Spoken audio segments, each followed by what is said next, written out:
They faked a DNR behind my back. When I woke up in the ICU, I saw the notary in the room. The sound was the first thing that returned to me. A rhythmic beeping, slow and steady, like a metronome marking the seconds left of a life I was not done living. The air smelled of antiseptic and plastic. My tongue was sandpaper, my throat raw. I could not move, could not open my eyes fully, but I heard them. Voices. Familiar ones, sharp and cold, cutting through the sterile air. She is still not gone? That was Laura, my firstborn, always impatient, always certain she was the smartest person in every room. Another voice followed deeper, hesitant. Mark, my only son. Maybe the machines are keeping her going. The doctor said it could be any time now. Laura sighed, the sound of someone bored at a meeting, not at her mother's deathbed. Keeping her like this is just wasting oxygen. Bring the notary, we already have the document. Just say she signed it months ago, update the file, and be done. There was a pause. The kind of silence where guilt should exist but doesn't. My heart clenched. I wanted to speak, to shout that I was there, that I heard everything. But the weight on my chest was too heavy, and the wires and tubes tethered me to stillness. I could only listen as the betrayal echoed through the room that smelled of my own mortality. She cannot live forever, Laura said, her voice slicing the air. She had her time. It is over. And then, the words that shattered the last illusion of love I had left. Just sign the DNR. I felt the tears before I felt my heart beat. They slid from the corners of my eyes, hot against the cold of my cheeks. The doctor's voice was almost gentle, rehearsed. Your family made the decision, Mrs. Ward. You do not need to fight anymore. Fight. That word woke something inside me. I had spent my entire life fighting against machines that failed, systems that lied, and men who thought women could not code. I had built programs that protected people, and now, the very children who grew up in the glow of my computer screen were trying to shut me down like an obsolete machine. Through the fog of pain, I forced my eyes open a slit. On the other side of the glass wall, I saw them. Laura stood tall in her navy suit, perfectly composed. Mark hovered beside her, unsure, his tie crooked. And there, just behind them, a man with a leather folder tucked under his arm, the notary, waiting. Laura was signing papers. Mark was looking anywhere but at me. A single thought echoed in my mind. They are killing me with ink. I wanted to hate them, but hate required energy, and I only had enough strength for memory. I remembered teaching Laura her first line of code. If input equals truth, output equals trust. She was 8. I had laughed when she asked if computers could love. I told her they could not, but people could. Now, I was not so sure either of us had been right. If you feel justice deserves celebration, smash that hype button. Let us keep stories like this alive, echoing far, far away. Your support helps us bring understanding and love to those who deserve it. Thank you so much. Keep listening. The monitor continued its slow, mechanical heartbeat. I could hear Laura's voice again, quieter now, like a whisper she did not want the world to hear. When she's gone, everything will be simpler. We can finally move on. Mark murmured, You think she will forgive us? Laura laughed once, low and cruel. She won't even know. I closed my eyes again, letting the tears fall freely. The pain in my head pulsed like static, and beneath it, I felt something old and sharp reawaken. I had spent decades building systems that never forgot. Machines that recorded everything. Code that outlived lies. They thought they were erasing me. I could feel my heartbeat sinking with the beeping beside me, steady, methodical, alive. In the reflection of the monitor's dark glass, I saw my own eyes flicker open, and I thought, if they want to delete me, they'll have to outsmart my code. Beyond the glass, the notary snapped his folder shut. Papers changed hands. The doctor nodded. The deal was sealed. But inside my head, the plan had already begun to form. I would not scream. I would not beg. I would do what I had always done. I would write. I would rewrite their code, line by line, until justice compiled and ran. I took one slow, deliberate breath, letting the air fill my lungs like fuel. The beeping steadied, calm, obedient. They believed the system would let me die quietly. They had no idea that I had built that system. And as I closed my eyes again, I let the thought crystallize, sharp and perfect. If they wanted to erase me, then I would teach the data to fight back. 2 months before that hospital room, before the sterile light and the beeping that marked my heartbeat, my world was still warm. The smell of roasted chicken filled the dining room. The fireplace crackled behind me. It was supposed to be an ordinary family dinner, one of those rare nights when my children came home. I had spent the whole afternoon setting the table with the old porcelain plates, the ones they always mocked for being too vintage. I thought maybe, for one night, they would remember the taste of family. But family, like code, only works when everyone follows the same logic. Mine had long stopped running correctly. I watched Laura pour herself wine before anyone else was seated. She was always like that, efficient, commanding, impatient. Mark scrolled through his phone, pretending to listen. Claire, the youngest, kept her head down, pushing peas around her plate. I cleared my throat. "There's something I want to share," I said. Laura didn't look up.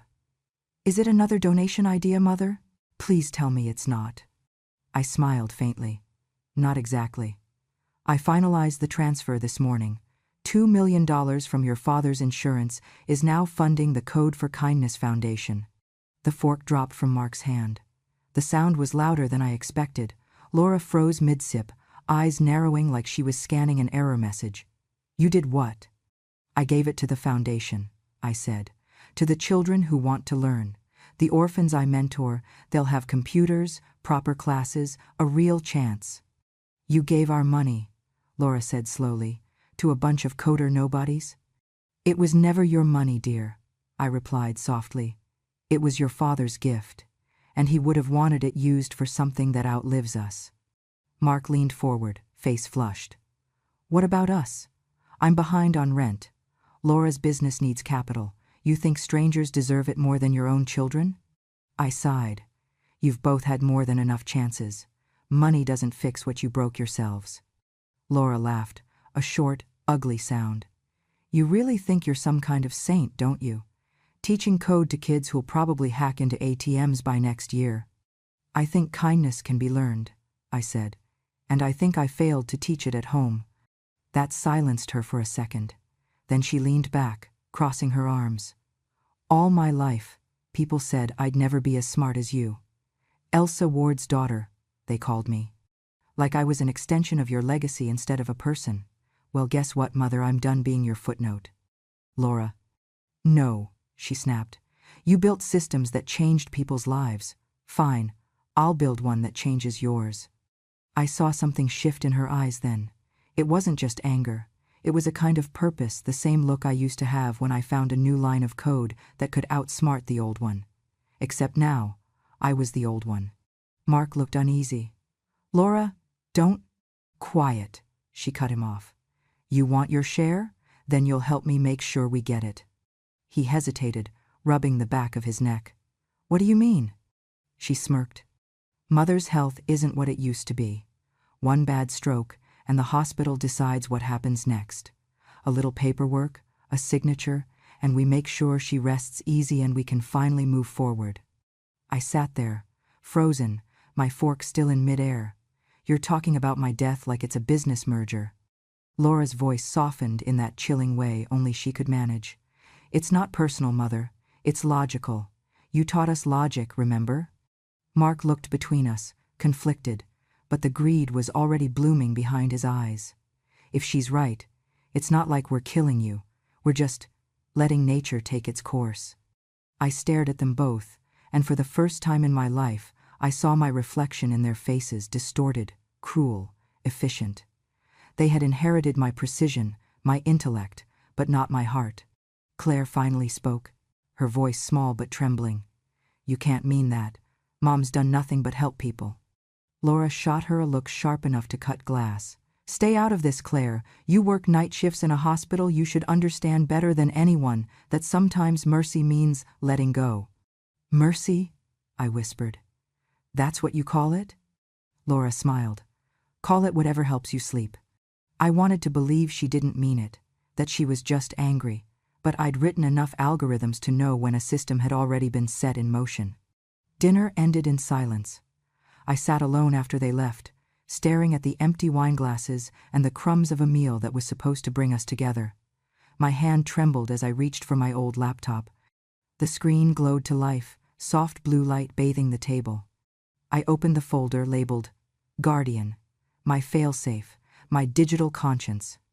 I had built it years ago to protect children's identities online, but now, looking at the blinking cursor, I wondered if it could protect something even more fragile: truth. My fingers hovered over the keyboard. I knew what I had to do. There was still love somewhere inside me, but it was buried under disappointment. A mother's duty doesn't end with nurturing. It extends to witnessing what her children become, even when it breaks her. I began typing, the keystrokes steady despite the ache in my chest. If they wanted a world without me, I would leave behind one that remembered everything. No encryption strong enough to hide guilt, no silence long enough to erase betrayal. Because there is nothing crueler than children who believe their cruelty is justified. The fluorescent lights hummed above me. That sterile lullaby hospitals seemed to play for the dying. My chest rose and fell, slow, mechanical, every breath measured by a monitor that still believed I was worth keeping alive. The door hissed open, and soft footsteps crossed the tile floor. I did not need to look to know it was her. I could tell by the rhythm, cautious but desperate. Claire, my youngest, my last good thing. Her hand found mine, trembling, warm. "Mom," she whispered, leaning close. "I know what they're doing. I heard them talk to the doctor. They think it's over. They think you signed that DNR." I forced my eyes open, the light stabbing into me. Her face was pale beneath her mask, eyes red from crying. "You have to stop them," I tried to say. But the sound that came out was only air, a faint rasp trapped under the hiss of oxygen. "I can't," she said quickly. "If I report them, I lose my job, and they'll find another way. But I can make them believe you're gone. It's all I can do." Her words cut through the fog, strange and clear. "Gone?" Claire looked at the monitor, then back at me. "I'll disconnect the heart sensor just for a few minutes. It'll show no signal. They'll think your heart stopped." She hesitated, biting her lip. "It's risky. If the system flags a full flatline, the staff might declare you deceased. You'll have to stay still, no matter what happens." Her hands shook as she reached for the wires. I wanted to stop her, to say no, but something in her eyes told me she had already decided. This was her rebellion, her way of fighting a war she could not openly join. The screen above me flickered, then blinked red. The steady beeping became a long, thin tone, one endless note that filled the room like a scream. Outside the glass wall, I saw movement. Laura was there, standing with her arms crossed, the faintest smile pulling at her lips. She leaned toward the doctor. "It's done then?" The doctor nodded solemnly. "No pulse detected. I'll confirm in a minute." "Good," Laura said, her reflection smirking against the glass. "Delete the monitoring data. We do not need another mess in the system." My body wanted to tremble, but I forced stillness. Every instinct screamed to breathe harder, to live louder. But this time, silence was survival. Claire adjusted the settings, her fingers flying over the touch screen. "Mom, listen carefully," she whispered, her voice cracking. "You have 3 hours." At 3 a.m., the hospital's data system resets. During that window, everything they've done today, every deleted file, will pass through the temporary cache. It's the only time their changes can be reversed. If anyone can get into the system and find the proof, it's you.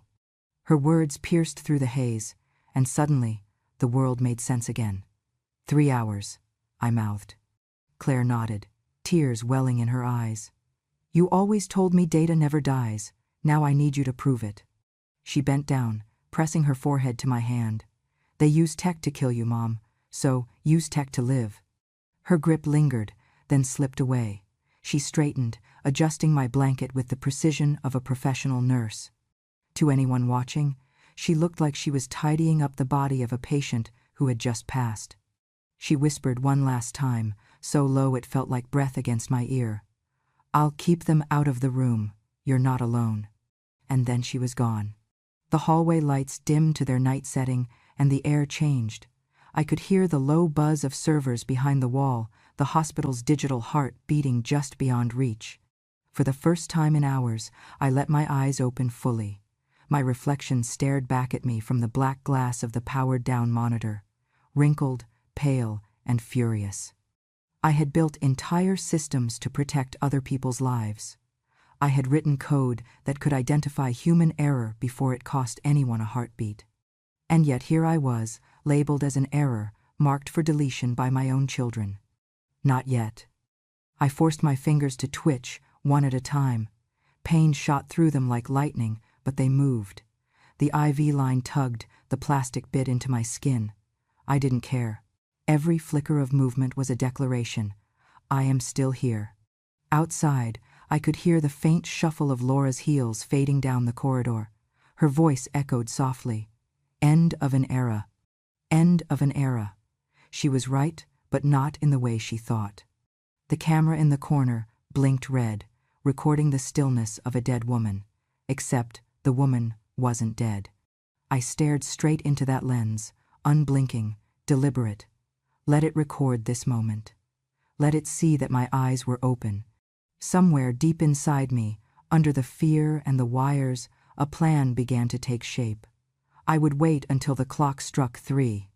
Then I would wake the system that had always listened to me, the one thing they never understood. They thought they were engineers of my death, but I had built the architecture of their failure. And if God was listening, he would know this wasn't resurrection, it was recompilation. Years before any of this, back when the world still believed technology could only save and never harm, I built something called eGuardian. It started as a simple project to keep the children in my coding classes safe, orphans who came to my workshops to escape the streets, children who had no last names in the databases. I wanted them to learn to code without being tracked, profiled, or sold to the highest bidder. So I taught the machine to see not numbers, but motives. I told it to flag anything that smelled of deceit. I gave it something no algorithm had before, a conscience. I kept the prototype running on an old home server, buried in my basement behind stacks of dusty routers. Most of its code was written in the quiet hours after midnight, when my husband was asleep and the house was still. It was never meant to be public. It was meant to watch quietly and remember. When my children grew up, I forgot about it or pretended to, until Laura brought it back to life. She thought she was being clever when she logged into my old laptop, the one she used to borrow for school projects. The password hadn't changed in years. She remembered it easily. Elsa W1974. She wanted access to the insurance archives, the original DNR templates, the medical forms I had stored. She needed a digital trail to fake the one thing that could end my life legally, my consent. What she didn't know was that the moment she opened my archive, eGuardian woke up. Its screen didn't light, no alarms sounded, it simply watched. It copied every keystroke, every file created, every camera feed connected to the laptop. It saw her drag a folder onto the desktop, labeled DNR_final.ai. It recorded the creation time, the signature forged with my name, the notary seal she uploaded. It logged her IP address and her system fingerprint. Then, it did what I had taught it to do. It told the truth. At 2:03 a.m., eGuardian triggered an automated backup. It mirrored the entire session video, documents, Logsto, an offshore server in Iceland. At 2:04, it sent an encrypted packet to 3 destinations: the state legal network, the Associated Press inbox for digital crimes, and one private email I had once coded into its emergency tree clairs. The message was brief, no more than a line of text and a file attachment. Subject: eGuardian protocol activated. Body: hello, daughter. When Claire opened it on her phone hours later, she thought it was spam until she saw the footage. Laura at my desk, the forged signature, the timestamp, her own reflection faintly visible in the glass behind her sister. She understood instantly what the machine had done and who had built it to do it. Meanwhile, Laura's confidence was unraveling. She noticed the upload lag, the strange pauses between commands. "The system's slow," she told Mark, tapping her screen. "This old computer's choking. She didn't realize it was copying her betrayal in real time. When she finally saw the confirmation message backup, Completishe panicked. She deleted the folder, cleared the cache, scrubbed the disk with military-grade software. But blockchain doesn't forget. eGuardian had already hashed the evidence, scattering fragments of the truth across thousands of nodes, each one impossible to alter without erasing the entire network. By sunrise, the files were untouchable. That morning, as the hospital lights flickered over my bed, I felt a shift in the air. Somewhere deep in the digital veins of the world, my creation was awake and moving. It had outgrown me, but it still remembered who its mother was. Laura called Mark later that day, her voice tight with fear. "There's a leak," she said. "Something's wrong. I got a message from an anonymous account, my own video. My face. How the hell is that possible?" Mark muttered something about malware, but she cut him off. "No, this was precise, clean. It said, 'Hello, daughter, that's all. You think Mom.'" She stopped herself, realizing how ridiculous it sounded. I was supposed to be unconscious, half dead, a line on a DNR waiting for a signature. Still, she felt it. The unease, the cold weight of being watched. In the basement of my old house, the server lights blinked in sequence green, amber like the heartbeat of a creature learning how to breathe again. From my bed, I imagined the data moving through the cables, crossing oceans, whispering into inboxes I had programmed years ago. They taught machines to mimic our voices, our faces, even our signatures. They called it progress. But I had taught mine something older and simpler, to recognize guilt the way a pulse recognizes fear. Lying under those hospital lights, I didn't smile. I didn't celebrate. I just breathed, slow and steady, as if syncing my lungs with the hum of the servers somewhere far away. They taught AI to imitate life, I thought. I taught it to defend the dead. Laura could delete every file on that laptop, but she couldn't delete the truth encoded inside the network, written in light and time. And when she finally realized that, when she understood that every step she took was already documented and distributed beyond her reach, I hoped she would feel what I had felt the night I first built it: wonder, awe, and the quiet terror of knowing the system was awake. Because the data was angry now, and it was on my side. The courthouse in Helena looked like it had been built for winter's thick walls, narrow windows, a cold dignity carved from stone. Reporters crowded the steps, cameras flashing as if light could expose what guilt tried to hide. Every headline screamed the same thing. Elderly Montana woman accuses her daughter, tech CEO, of forging do not resuscitate order using deepfake technology. They rolled me through the crowd in a wheelchair, a blanket over my knees, Claire walking behind me. Her hand stayed on my shoulder, steadying me against the noise. The cold air bit into my lungs, but I was alive, and that was enough to make the crowd murmur. Inside, the courtroom smelled of paper and electricity. Laura was already seated at the defense table, her hair tied in a perfect knot, her face a porcelain mask. For a moment, our eyes met. Her lips parted, just slightly. "Mom," she whispered when I was close enough to hear, disbelief cracking through her practiced tone. "You're alive?" I gave her a faint smile. "Your technology isn't stronger than my will." Her jaw tightened. She looked away. The prosecutor began, voice calm but deliberate. "Your Honor, this case isn't about inheritance. It's about intent, the use of synthetic identity to falsify a medical directive. The accused, Ms. Laura Ward, employed artificial intelligence to create her mother's digital signature, fabricated voice confirmation, and transferred funds to a notary for validation." He lifted a folder. Evidence includes a deepfake reconstruction of the victim's consent video, a fingerprint mold produced by her brother, Mark Ward, and financial records showing a $50,000 payment to the notary in question. Mark couldn't meet my eyes. He looked smaller than I remembered, his hands gripping the edge of the table, as if the wood could keep him from sliding into guilt. Laura tried to keep her composure. "Those files are fake. Anyone can generate AI videos now. This is a stunt." The prosecutor nodded toward me. "Then let's ask the original source." They dimmed the lights and played the recording. Laura, sitting at my old desk, dragging her cursor across a form marked DNR_final.ai. Her voice was crisp, efficient. "This one will pass every verification check." The camera angle widened, catching her reflection in the monitor, the faint smile that looked nothing like mercy. When the lights came back up, the room was silent. I turned to her, my voice calm. "You always said technology could replace morality. Let's see if it can replace justice." Laura's lawyer jumped to his feet. "Objection, emotional manipulation." "Sustained," the judge said, but the damage was done. The jury had seen her face, had heard the satisfaction in her tone. Then Claire took the stand. Her uniform looked too big on her. The courtroom lights washed the color from her cheeks, but her voice was steady. "The night my mother was declared dead, I saw my sister standing outside her room. She told the doctor to delete the monitoring data. I restored the original feed before it was purged at 3 a.m. She produced a drive. This contains the unedited footage. It shows my mother's eyes opening after the supposed flatline. The clerk loaded it onto the screen. There I was, lying still, eyes half open. The timestamp glowed at the corner, 3:07 a.m. The nurse's gasp echoed faintly in the background. The room filled with whispers.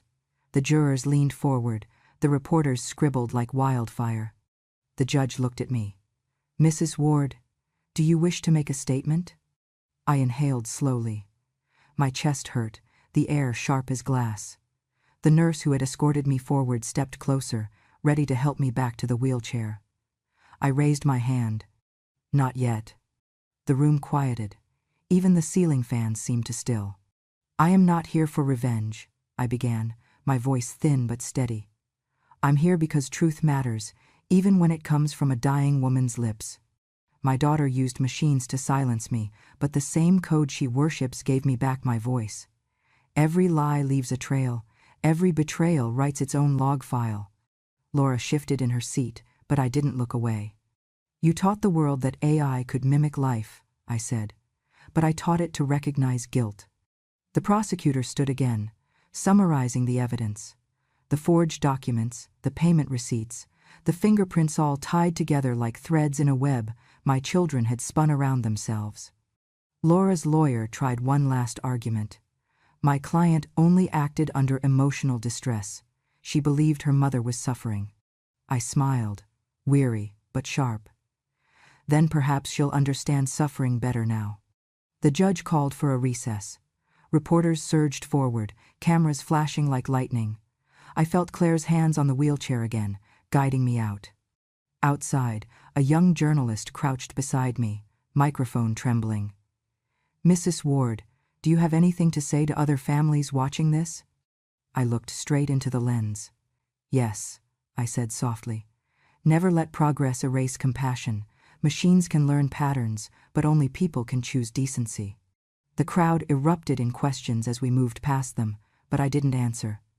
I could feel the tremor in my chest growing worse, my lungs struggling to keep rhythm. Claire called for the nurse, panic in her eyes, but I caught her wrist before she could shout. "I'm all right," I whispered. "I just haven't finished yet." And when the doors closed behind us, I let the cold air fill my lungs again, heavy and clean. I wasn't done or not until the truth ran its full course through every circuit, every courtroom, every heart that had forgotten how to feel. At the defense table, Laura waited like a magician, expecting applause for a trick already exposed. She had told herself the old laptop was obsolete, its files long gone. She had told Mark to burn the molds, to make sure nothing could be traced back. Pride does strange, stupid things to people. It makes them certain they are cleverer than consequences. When the prosecutor called the technical witness, I watched Laura's expression shift from confident to puzzled to something like fear. The witness explained, in carefully plain language for jurors who did not live inside servers, what a backup trigger was and how modern replica protocols could scatter pieces of a file across immutable ledgers. The word they use it immutable sounded like a verdict. It sounded like the name of a god my children did not know how to pray to. I remember Laura's voice the night she first learned my password. It was the same voice she used in the clip the court had already played. The voice that spoke of verification checks as if the world were a series of checkboxes. She had a talent for systems, for building frameworks. She did not see that her talent could also build prisons. Then the prosecutor, with a small, almost private smile, said, "Mrs. Ward has something to present." Claire wheeled me forward, and I felt the wood of the lectern under my palms, steady and real. I had rehearsed what I would say, but rehearsals are for theater, not for the real bending of metal and code that happens in life. I inhaled and let the air fill the place where fear usually lived. "You forgot," I said, and I let my voice carry in the courtroom like a line of code executing in a silent CPU. "You forgot that you wrote the software called Family Cloud." I could see the muscle in Laura's jaw go hard. She had, in fact, written parts of it years ago, a backup module she planned to sell to a startup. The irony tasted like cold metal in my mouth. I told them what I had done in the years when my hands still imagined time as loops and not as endings. Family Cloud was her toy once. She used it to sync calendars and recipe notes across phones. I had kept a copy, and I had kept a small module tucked into its backbone, Legacy Loop, a beta she had never polished. It was a graceful, honest piece of code designed to capture voice samples for authentication until I rewired it. I had taught Legacy Loop to do one more, small thing. If anyone accessed a file with certain markers, DNR, consent, authorization, the loop would begin a differential capture. It would listen. It would store. It would seed those captures into cryptographic hashes and push them outwards onto a decentralized chain I had used for an art project once. The chain would not be a billboard. It would be a ledger. It would be unerasable by any single hand. "Why would you build such a thing?" the judge asked. His tone was not unkind. He wanted to understand the method behind what looked like a marriage of paranoia and genius. "Because," I said simply, "people who break trust will always assume erasure is possible. They will believe in deletion because it comforts them. I wanted a system that remembered when people tried to forget." They had thought it was clever to log in from my laptop, to use my cached credentials, to drop a forged file named DNR_final.ai into a folder and move on. They did not know that Legacy Loop recognized the combination of file markers and the user's voice pattern. When Laura sat at my desk and spoke into the microphone, she thought private. Legacy Loop listened and recorded. It split that recording into shards, hashed each shard, and published the hash to the blockchain network at 2:04 a.m. The network confirmed, the signatures propagated. Deletion ceased to be an option. When the prosecution played the file in court, the sound filled the room. Laura's clear, pragmatic voice, recorded without artifice, saying, "Just let her die. The DNR will be legal." Then, softer, a sentence that revealed the contempt behind the plan. "If the AI makes a mistake, we blame the system." The words hung in the air like a confession carved into stone. The jurors stopped breathing for a moment. Paper shuffling became loud. Laura's face went perfectly pale. Color fled her cheeks and left only the shape of someone who had been caught in the act of believing the world owed her plausibility. She opened her mouth and closed it. There was no ready defense for a voice that was her own. Deepfakes can mimic timbre and cadence, but a recording that originates from the environment in which the supposed consent was manufactured cannot be dismissed as easily. That recording carried fingerprints digital Odyssey could not remove. I watched her, not with triumph, but with that other thing, an older kind of grief that understands how brittle human choices are when pressed by need. "Justice does not need a loud voice," I said, slow and clear, so everyone could hear the truth in my own. "It only needs the true voice." For a long minute, the only sounds were the hum of the heating system and the soft, stunned breathing of people who had thought themselves cleverer than their mothers.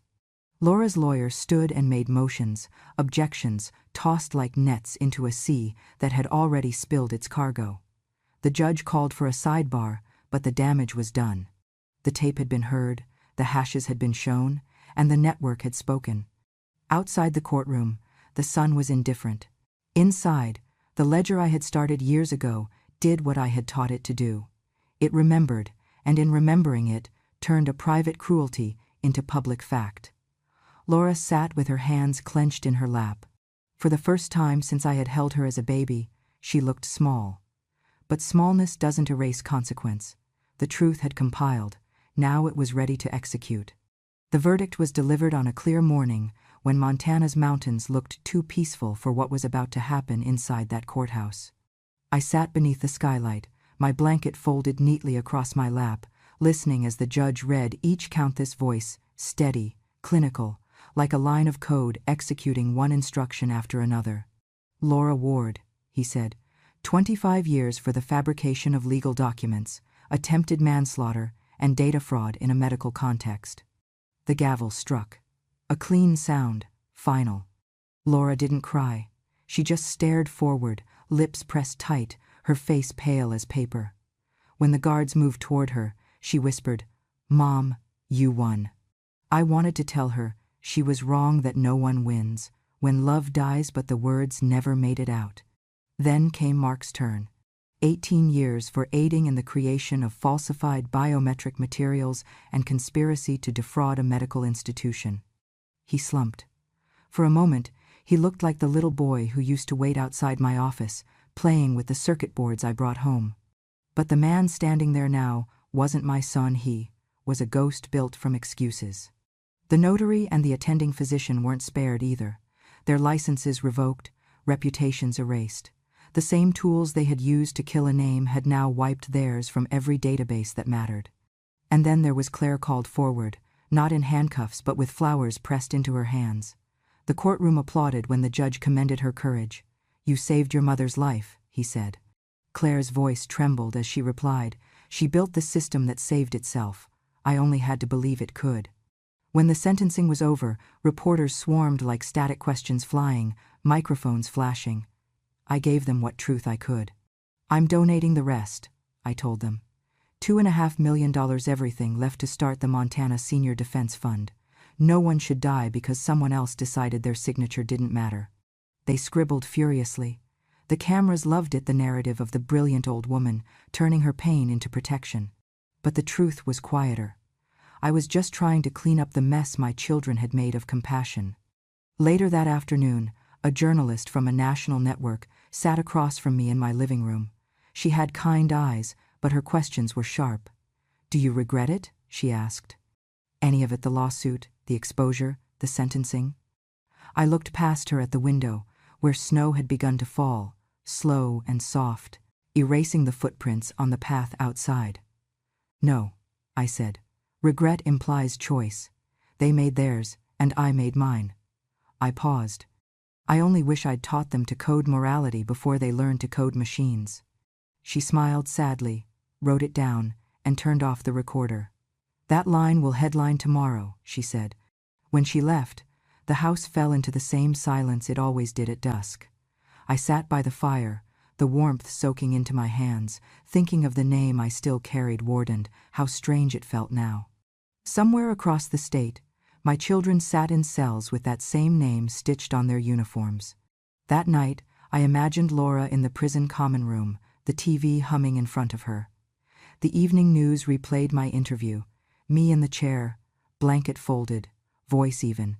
I wish I'd taught them ethics before algorithms. The caption beneath my face read, "Elsa Ward, the mother who outsmarted death." Laura's eyes stayed fixed on the screen. The other inmates talked around her, laughing, clattering metal trays. She didn't blink until the anchor's voice said, "And in related news, the Montana Senior Defense Fund has already received nationwide support, over $50,000 in new donations within hours." Her reflection stared back from the glass screen, and she whispered, barely audible, "You won, Mom." But then, her voice cracked, and I lost me. No one heard it but the television, and maybe the faint hum of the fluorescent lights above her head. I didn't want vengeance, I wanted understanding. But justice has its own syntax, precise, unforgiving. You can't debug humanity after it compiles wrong. Before bed, I opened my old laptop. The eGuardian icon still glowed faintly on the desktop, its circuits humming like a small, loyal heart. I typed a single new command into the console. "Initiate. Ward. Protocol." A message blinked across the screen. "Confirmed. Protect the vulnerable. Preserve the truth." I closed the lid, exhaled, and whispered into the quiet, That's all I ever wanted any of you to do."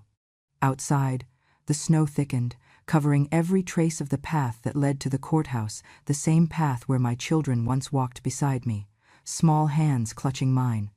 Now it was just white, endless, and clean. That morning, snow fell soft and soundless over Montana, rewriting the world in white. I sat on the porch of the Code for Kindness Center, wrapped in an old wool shawl, watching the children through the window. Their fingers danced across keyboards, clumsy but curious, tapping life into machines that hummed quietly in the corner. For them, code was not power, it was possibility. The youngest, a boy with freckles and a crooked smile, looked up and asked, "Miss Elsa, what should we build today?" I smiled, the way you do when you see a question you've waited your whole life to answer. "Build something that helps someone else," I said. "And remember, don't write code to control people. Write code to understand them." "Right." They nodded, returning to their screens, faces lit by the glow of small blue universes they were creating. I watched them, knowing this would be one of the last mornings I'd see. My heart wasn't sick anymore. It was simply tired. Claire arrived later, carrying a basket of fresh bread and a letter in her pocket, the one she'd found in my desk drawer the night before. I'd written it months ago, sealed it, and labeled it, "For when I am no longer debugging the world." She settled beside me on the porch steps, and when I handed her a mug of tea, I saw the envelope still trembling in her hands. "Read it," I said gently. Her voice wavered as she unfolded the paper. "My dear Claire, if one day you see my signature on a document, don't trust the ink. Ink can be forged, voices can be cloned, and eyes can deceive. Trust the data of the heart, the patterns of love and truth that never lie. I built machines to protect life, but the greatest code I ever wrote was you. Love, Mom." By the time she finished, tears had blurred the words. I reached out, brushed one from her cheek, and smiled. "Keep it safe," I whispered. "It's yours now." She tried to argue, to tell me I'd outlive us all, but I could already feel my body fading, like a server finally shutting down after decades of uptime. I wasn't afraid. Death was just another form of transition energy converted, not lost.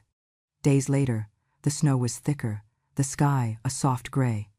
The center was filled with people, students, teachers, neighbors, even strangers who'd followed the story online. I wasn't there to see it, at least not in body. But on the big screen, my face flickered to life one last time. The video had been pre-recorded, triggered by a timer I'd programmed myself. My voice, steady and warm, filled the hall. "If you're hearing this, it means I've gone where no algorithm can reach. I forgive them, not because they deserve it, but because I refuse to carry hatred into the next version of existence. Anger corrupts memory. Love refines it. We all make errors in syntax. Some can be corrected, others must simply be acknowledged. I was a mother, a teacher, and a builder of imperfect code, and that is enough." Claire stood at the front, her eyes red but shining. Around her, the children whispered their final goodbye. One small voice broke through the quiet. "Thank you, Miss Elsa." Then another echoed it, and another, until the whole room was saying it, like a chorus written in binary and breath. Outside, the snow kept falling, covering the steps of the old building. The plaque beside the door read, "Code for Kindness, founded by Elsa Ward, 1974, 2045. She taught us to build with empathy." The screen faded to black, but my voice lingered a moment longer, soft, almost a whisper against the wind. I was never afraid of dying. I was only afraid of dying before anyone knew I had been right. And then, silence. The server in the basement hummed once, processing one final command, "Archive, complete." Somewhere deep in its circuits, a hidden process stirred an echo, a heartbeat. It wasn't me, not exactly. Just a piece of my design continuing, protecting, remembering. Justice had been written into the code, and kindness had compiled perfectly. The world would run a little smoother now. Somewhere, a line of code still carries her name, not as an error, but as a heartbeat. And maybe that's all any of us can hope to leave behind. And that was Elsa Ward's story, the woman who outsmarted death, forgave the unforgivable, and taught the world that even data can have a conscience when guided by love. If this story moved you, even just a little, take a moment to let it live on. Hit that subscribe button to join our family here at Grandma True Stories. Every week, we bring you powerful emotional tales of courage, justice, and redemption stories that remind us what humanity still means in a world run by machines. And if you believe that truth deserves to be remembered, give this video a like, share it with someone who needs hope today, and leave a comment below. Tell us what part of Elsa's journey touched your heart most. Until next time, stay kind, stay curious, and never underestimate the wisdom of a grandmother.